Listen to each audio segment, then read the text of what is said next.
Right, another OMG additional chemistry, and today it is exothermic and endothermic reactions. So to get us started, you need to know that exothermic is when heat energy exits. So heat energy exits to the surroundings, transferred as heat energy, causing the reaction mixture and its surroundings to become hotter. So both the reaction mixture and the surroundings will get hotter. A thermometer would detect a temperature increase. Okay, endothermic is energy taken in from the surroundings become colder. A thermometer would also detect this. Okay, you need to be able to draw these diagrams or label them, especially the activation energy hump and where the reactants and the products are. So exothermic reactants are higher up than products because all that extra heat energy has been given out, so the energy between there and there would be given out, and then the other way around then with reactants and products. So that's the extra energy there that needs to be absorbed, and you can see that in the diagram. Okay, reactants, in the reactants your bonds are breaking, so you might have that and that plus that and that. Okay, and they end up as that and that. So here the bonds need to break, so them two bonds, that bond and that bond, they need to break to form these new bonds because they're different elements bond together. Okay, so let's talk about activation energy. So activation energy is the minimum amount of energy required for a reaction to take place. Without this energy, reactions don't take place, okay? Particles are constantly colliding. They're always colliding into each other, but it's only when they collide with enough energy do they react. So you need that minimum energy for a reaction to take place. It's often represented as a hump. This shows how much energy is needed for the reactants to break and become products, okay? Just learn that definition. The activation energy is the minimum amount of energy required for a reaction to take place. And then finally, the last little bit of this topic, calculating bond energies. So add all the bond energies for the reactants together, or energy in, then add all the bond energies for the products together, energy out, and then you do reactants minus products, R minus P. Okay, if the energy change is negative, it's exothermic. If the energy change is positive, it's endothermic.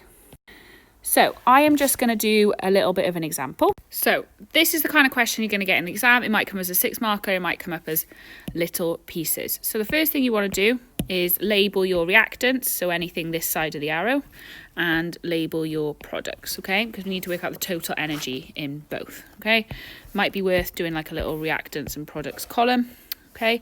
So reactants, I've got a HH bond. I've got one of them, and the total energy for the HH bond is 436. Okay, so I'd cross that off. With the ClCl, I've got one of them, so that's 2, 4, 2. Okay, this is nice and easy because we don't need to times anything by any numbers. They're both 1, so just add them together. 6. Okay, so the total energy for the reactants is 6, 7, 8. Do exactly the same for the products. I've got HCl, and I've got 2 of them. 1, 2. 2 bonds, the same value, so 4, 3, 1, times it by 2. So exactly the same thing now. Just times them together and work them out. And then thinking back to it, it's R minus P. Okay, R minus P. So the reactants minus the products. So my reactants is 6, 6, 7, 8. My products is 8, 6, 2. Take them away from each other. Remember, you can use a calculator, and that gives you minus 184. Okay, check your units. This one is kJ. It might be J. It might see J. You might say J per mole minus 1. Okay, so check the units that they've put in the table for you. Okay, this is a negative, so it's an exothermic reaction. And you can see this really perfectly. It's an exothermic reaction. There's more energy in the products than there is in the reactants, so that extra energy is going to be given out. So again, let's just do a little knowledge test. Pause the PowerPoint by here, the video, and have a go at these questions, and I'll come back in a minute with the answers. Right, so describe an exothermic reaction. Exothermic reaction is when heat energy, so energy in the form of heat, exits the reaction, and you would see a temperature increase both in the reaction and in the surroundings. So there'll be a temperature increase. Okay, draw an endothermic graph. So you'd have reaction progress across the side, energy going up the top, okay?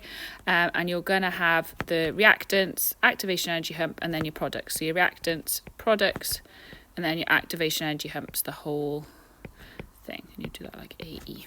Okay, describe activation energy. Activation energy is the minimum amount of energy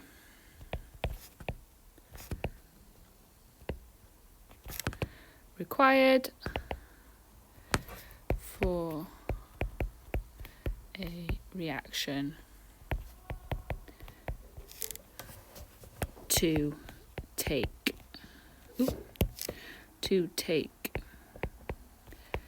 place.